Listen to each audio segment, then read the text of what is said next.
सदगुरु, कई साल पहले जब मेरा बेटा बहुत छोटा था, उसने मुझे स्वामी विवेकानंद की लिखी एक किताब दी थी।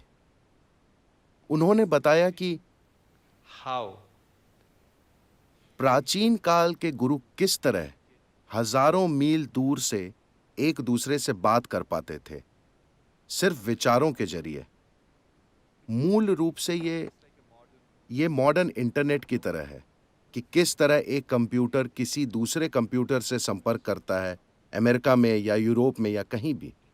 क्या आप मानते हैं कि इंसानी दिमाग को इस तरह ट्रेन किया जा सकता है कि वे दूर बैठे लोगों के दिमाग पर असर डाल सके, सिर्फ अपने दिमाग को सही फ्रीक्वेंसी पर ट्यून करके?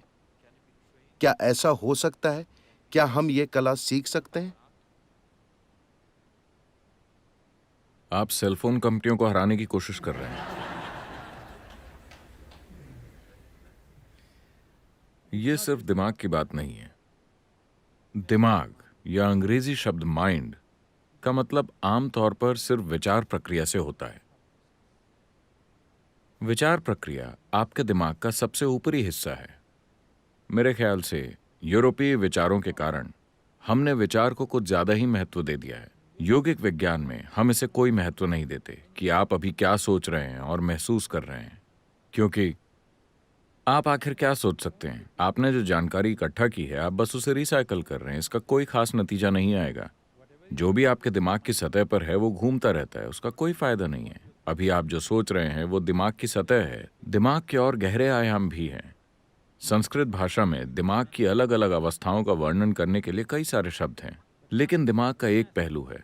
समय की कमी के कारण मैं बाकी चीजों को छोड़ रहा हूं।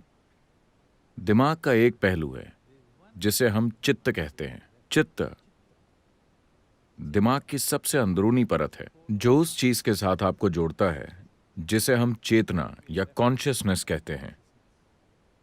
अगर आपका चित्त जागरूक हो जाए, अगर आप अपने चित्त पर जागरूकता के साथ एक हद तक नियंत्रण पा लें,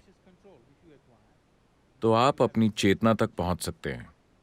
हम जिसे चेतना कह रहे हैं, ये वो आयाम है जो न तो भौतिक है, न इलेक्ट्रिकल है और न इलेक्ट्रोमैग्नेटिक है।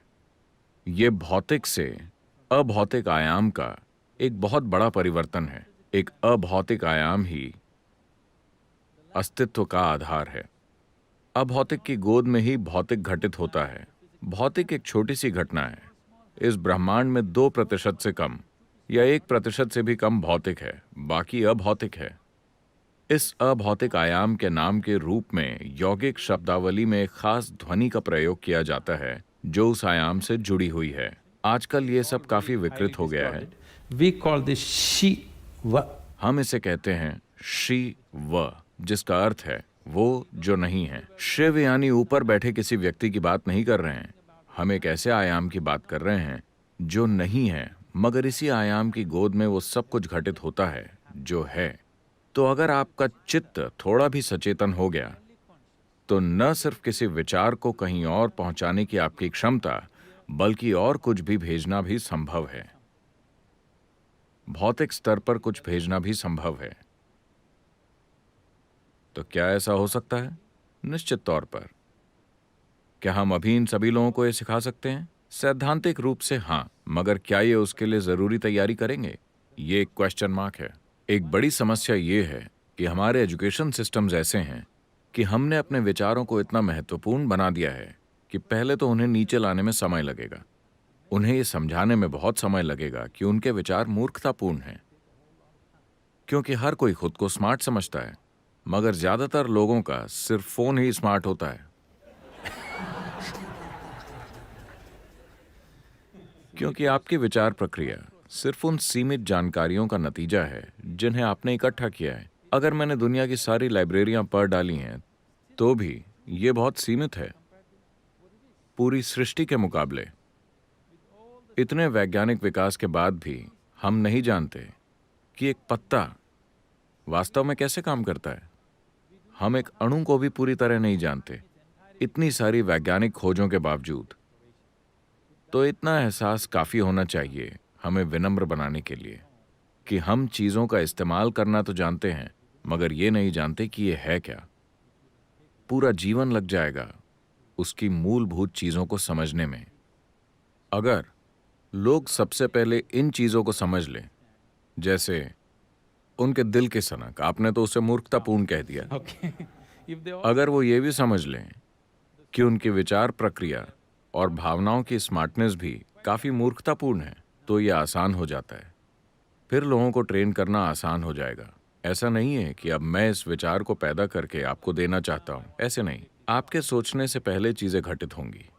आपके लिए जो सबसे अच्छा है वो अपने आप आपके साथ हो जाएगा, इससे पहले कि आप अपने दिमाग में उसे सोचें। आपको कभी सोचना नहीं पड़ेगा कि आप क्या बनना चाहते हैं। जीवन ही खुद को व्यवस्थित कर लेगा।